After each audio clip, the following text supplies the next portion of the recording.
Hi, and welcome. You're listening to the X22 Report. My name is Dave, and this is episode 3780 and today's date is November 23rd, 2025, and the title of the episode is Trump is following what Andrew Jackson did with the debt back in 1835. Let's talk about protecting our wealth. Retirement is getting harder to reach. Inflation and currency devaluation are eating away at our savings every year. That's why smart investors are turning to Bitcoin, not as a gamble, but as a global hedge backed by major funds, banks, and even government quietly stacking digital assets. After reaching an all-time high of 124,000 in October, Bitcoin has pulled back. Many see this as a perfect opportunity to invest before the next uptrend. When you invest with My Digital Money, you get US-based support and secure offline storage, so your crypto stays protected. You can even open a crypto IRA or roll over your existing 401k to enjoy valuable tax benefits. Don't let inflation steal your future. Protect and grow your digital assets today with MyDigitalMoney.com. MyDigitalMoney.com, smarter investing, safer storage, and better path to retirement. Let's get right into the economic collapse financial news. Now, the deep state, the corrupt politicians, the private West Central Bank, the World Economic Forum, you could see that their time is coming to an end. And what Trump is doing right now, he's following in the footsteps of Andrew Jackson. And during Andrew Jackson's time, we know that he got rid of the second central bank in this country. And what he had to do was he had to pay down the debt. And that's exactly what Trump plans to do to get rid of the third central bank in this country, which is the Federal Reserve. Yes, they changed the name so people wouldn't catch on to what was really going on. But when you really start to look at this and you start to see what's happening, you could see the private West Central Bank system has really gutted and destroyed the country from within. And when you look at Argentina, Argentina had a lot of loans via the IMF. They were in debt. Inflation was crazy. And when Javier Milei came in, he started to reverse everything. And now poverty is at its lowest. And I do believe we're going to see a very, very similar change in this country. You have to remember the deep state, the central bankers, what they've been doing is they've been basically getting the people of this country to be dependent on the government, because as their system breaks down, this is what they have to do, because the currency loses value. There's not that many jobs. You have to ship the jobs overseas. And as time goes on, how do you keep the people happy? How do you control the people? You got to put them on the government, and they have to be dependent on the government. So this way they don't rise up. You have to remember, they've learned from the past. If you just keep taking and taking from the people and they have nothing left to give, what do? They come after you. If you take everything that you have and then you borrow currency and you tax the people that are left and you actually give some of that money to those people that can't make it on their own, you keep them happy and you don't have a revolt. That's what the central bankers have learned over time, and this is what they've been doing. And you could see that Trump now is following in the footsteps of Andrew Jackson, where he's prepared and ready to get rid of the third private West Central Bank system in this country. And what's very interesting is we could see that a lot of the big players, BlackRock, Fidelity, and many others, they basically dumped their ETFs and brought the price of Bitcoin way, way down. It reminds me when they used the paper market for gold and silver, and they dumped the paper market to bring the gold and silver prices down. And it looks like they pretty much did the same exact thing with Bitcoin.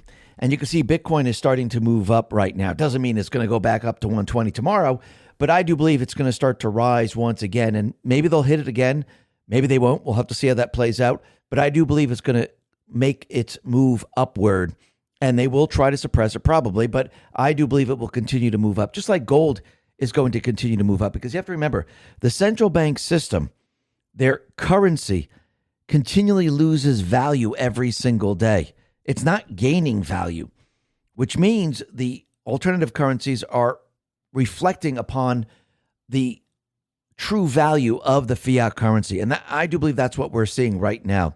And it's very interesting that Trump now is tackling the high beef prices, and he's been calling out the meat packers and all of this.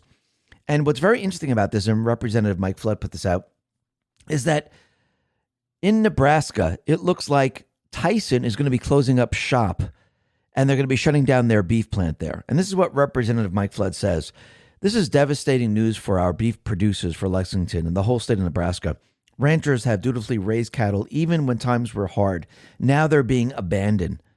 After Tyson closed their Norfolk plant in 2006, they stripped the plant bare so it couldn't be used as a beef processing facility. That plant still sits empty today. As they wind down their Lexington plant, Tyson needs to preserve it so it can remain a beef processing operation and keep paying jobs in Dawson County that support our AG communities. No matter what, I know the Nebraskans will work together to pull through this. Now, this is very, very interesting because Trump has called out the meatpacking monopoly. And basically, they've been driving the beef prices up. And with them closing this beef facility, this facility in Nebraska, and moving some of it to other areas and shifting the employment, some of the people down there, it looks like this might raise beef prices. And once again, we can see that they don't want to give up control. They don't want to leave anything out there so you can have the beef packaging out there. And I do believe this is why Trump has made a deal with Argentina, because I do believe a lot of the packaging is going to happen in Argentina. When it comes into this country, this is going to push competition, and we're going to see competition happen, and we're probably going to see beef prices start to come down. But let's see how this all plays out. This is going to be very, very interesting. Now, since we're talking about Argentina, what is very, very interesting about all of this is that UNICEF has now acknowledged the plummeting poverty rate in Malaysia, Argentina, and sees a collapse in all its dimensions. All poverty indicators have been significantly reduced. Families' ability to cope with current expenses increasing. The proportion of households that cannot go to the dentist falls by 8 points. So right now, you can see everything that Malay put into place. You could see it's working right now. And you see it in El Salvador, too. And if you notice, they're really no longer borrowing from the private central bank system. Yes, they borrowed from the United States government, but it's very, very different. And you could see that without the central bank, without them getting involved, your country, by slashing government, by doing the things that are necessary, you can make your country great again, just like El Salvador, just like Trump is doing to this country. And I do believe once we get rid of the private central bank system, what we're going to see is that now we've all seen the headlines that talk about Ozempic and similar miracle weight loss shots. But what most people don't realize is this. A major analysis just found out that people who stop taking these weight loss injections gain nearly all their weight back within a year. That's the catch. These drugs only work while you're on them. They're expensive, and the moment you stop, your body fights back. This is why I like BioTrust GLP-1 Elevate. And everyone is obsessed with the weight management results I've seen with it. It helps my body naturally trigger the same hunger-controlling, craving-reducing signals that Ozempic would, but without needles, prescriptions, or the scary side effects. It also promotes fullness, helps reduce hunger hormones, supports fat loss instead of muscle loss, and helps maintain healthy blood sugar levels. For a limited time, you can grab a bag of BioTrust GLP-1 Elevate for 40% off only at trimwithx22.com. Plus, you'll also receive a 60-day satisfaction guarantee and free express shipping on subscriptions. Once again, go to trimwithx22.com to get this deal now, or just click the link in the description.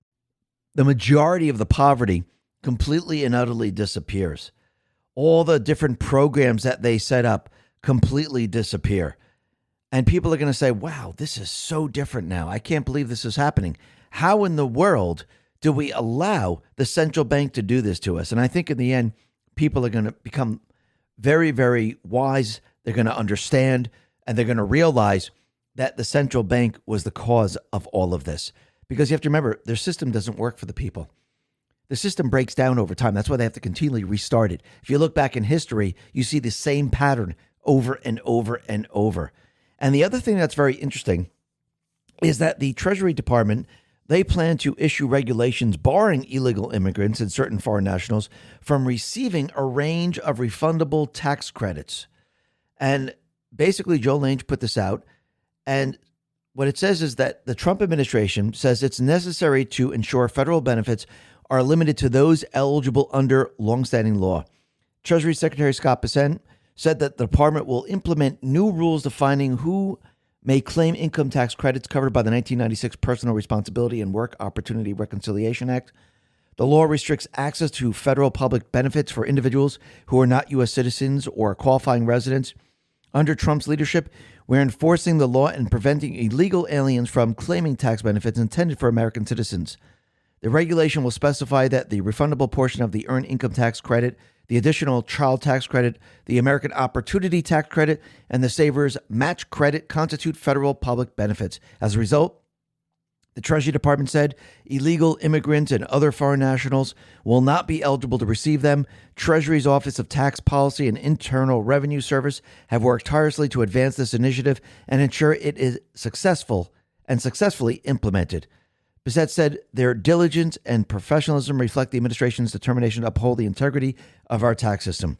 We will continue to ensure that taxpayer resources are directed only to those who are entitled under the law. And that's how it always should be. And again, I think in the future, what we're going to see is that all these tax laws and everything that we are doing right now with paying taxes, I think eventually what's going to happen, all of this is going to be gone. Because I do believe in the end, the plan is to do exactly what Andrew Jackson has done. Remove the private Western Central Bank, which we'll be talking about in just a sec.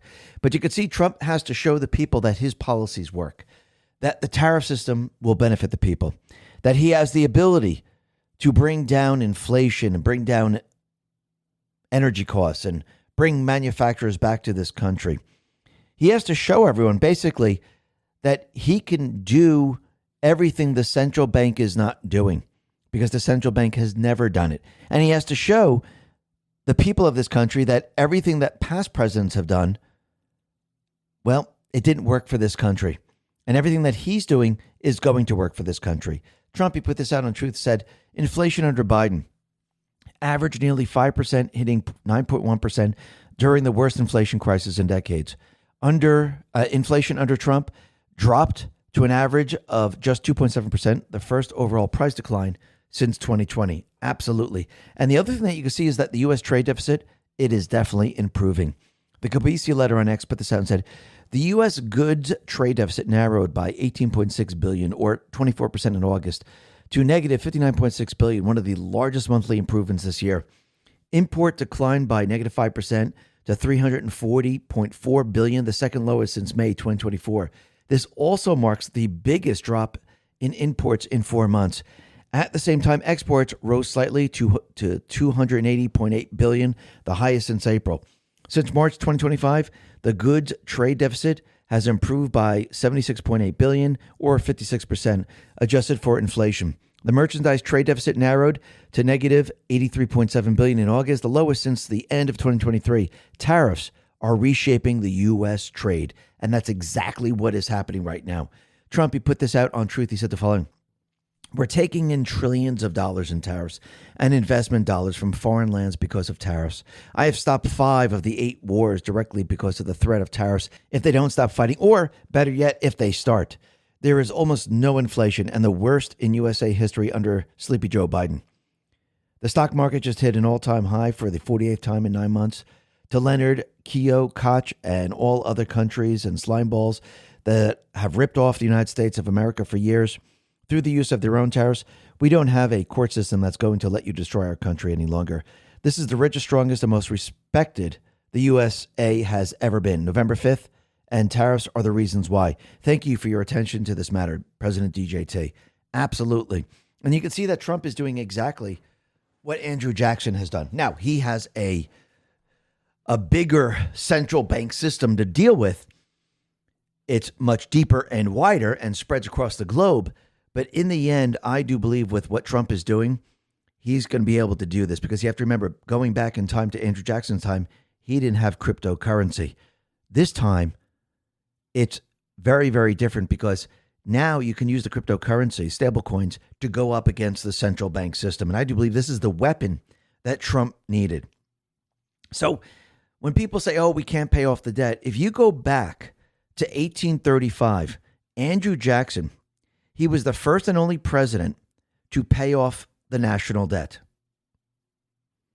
Think about that for a second. When he became president, Jackson was determined to rid the U.S. of its national debt. After all, debt enslaves you to your creditors. Jackson knew that being debt-free was essential to independence. This outlook resonated with many Americans back then. With that in mind, Jackson attacked the institutions and powerful people who promoted and enabled the federal debt. This included the bank elite and the second bank of the United States, the country's central bank at the time and precursor to today's Federal Reserve System. Jackson couldn't squeeze the American people with a federal income tax to repay the debt. It didn't exist at the time and would have been unconstitutional. He also couldn't simply print currency to pay off the debt, perpetrating such an insane fraud, which the Fed does on a massive scale today, like never entered his mind. Instead, Jackson had to rely on tax revenue from other sources, mainly import tariffs and excise taxes to pay down the debt. He also drastically cut federal spending and frequently vetoed spending bills. Jackson's determination worked. By January 1835, the U.S. was debt-free for the first time. Unfortunately, it really didn't last that much longer. And after that, the U.S. would never be debt-free again. After Jackson succeeded in ending the second bank of the United States, anything associated with a central bank became deeply unpopular with the American people. So central bank advocates tried a new branding strategy, and they called it the Federal Reserve. Now think about what Andrew Jackson has done here. He was able to pay off the debt, but you can see the central bankers, they were able to come back. They didn't disappear forever. And I do believe this is because we didn't set up certain laws, we didn't set up certain amendments to keep the private or central bank system out of our country. And as soon as Andrew Jackson went ahead and paid off the debt, got rid of the private or central bank system, the central bankers, they started everything they possibly could start, which they did, to come back into existence. And they continually learn from their mistakes over and over and over and over. Remember, they've been around for thousands of years. And what they did is they put everything into motion, and they made sure that they were ready and able to come back, and they did in 1913. But leading up to 1913, what they did was they made it impossible for the economy. They made crashes happen, and they continued this all the way up to 1913, and that's when they convinced Woodrow Wilson to actually sign the Federal Reserve into law. And I do believe that once President Trump gets rid of the private or central bank system, they're going to try to do the same thing once again. I think this time around, Trump knows that we're going to need a lot more control and a lot more legislation to keep the central bank out of this country. And I do believe he's prepared and ready to go ahead and take control of the House and said, I don't mean he's going to be a dictator and do this. He's going to endorse many, many people because we need the people that are going to assist Trump in his America First policies to make America great again. And by having these patriots in place, what can you do? Well, you can move forward with creating certain legislation, and you can actually remove the Federal Reserve. You can actually audit the Federal Reserve. You can create laws that get rid of the Federal Reserve. And once people start to experience the economy without the Federal Reserve, I do believe at that point in time, we can then have a vote on an amendment that actually states that there shall never be a private or central bank allowed in this country once again. Now, I don't believe it's going to happen as soon as we win the midterms. I do believe Trump's going to have to show the people, look, everything that I'm doing, where I'm returning your buying power, bringing back the jobs, inflation is not even existent because we got rid of the borrowing from the Federal Reserve. I do believe once he shows the people that, look, the tariff system is the way to go. Your lives are so much better. You have the buying power. It is returned to you. You're no longer paying income tax. I think at that point, the country, no matter who you are, no matter what party you're affiliated with, yes, you're still going to have those people that are going to say, no, I'd rather have the tax. Those people are going to say, you know something? This is the way to do it. What do we have to do to make sure that we never return to what we once had? And I do believe at that point in time, and it'll probably happen maybe in the last year of Trump in his term, where all of a sudden we are going to vote on an amendment. Now, the amendment process probably start before that, but hopefully we'll be able to vote on that across this country and actually put the amendment in place where it stops a private or central bank from ever coming back into this country, where we always use the Constitution and we always refer to the Constitution and we always create our own currency.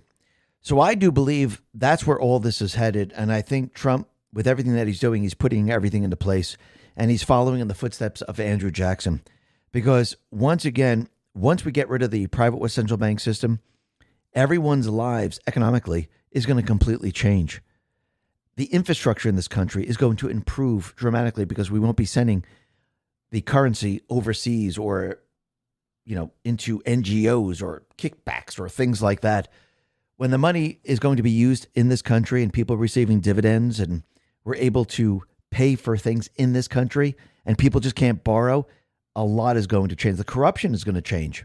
Actually, it's going to start to disappear because, again, those people that are criminals that are in office, they're not going to want to be in office because if you can't make any money there, like big money, what's the purpose? Most of these people don't want to serve. They're there for the money. That's what they're there for. So once that's gone, you're going to see everything change, and people's lives economically are going to be absolutely incredible. And those people that are holding gold, those people that are holding Bitcoin, those people that are holding silver, real estate, you name it, hard assets, you're going to see that their lives are going to change. And I think people are starting to catch on to this. I think people are starting to realize that this is the direction that we are headed in. And I do believe it's just right around the corner. Listen, everyone, thanks a lot for listening. Be well, be safe, and especially be prepared. Thanks a lot.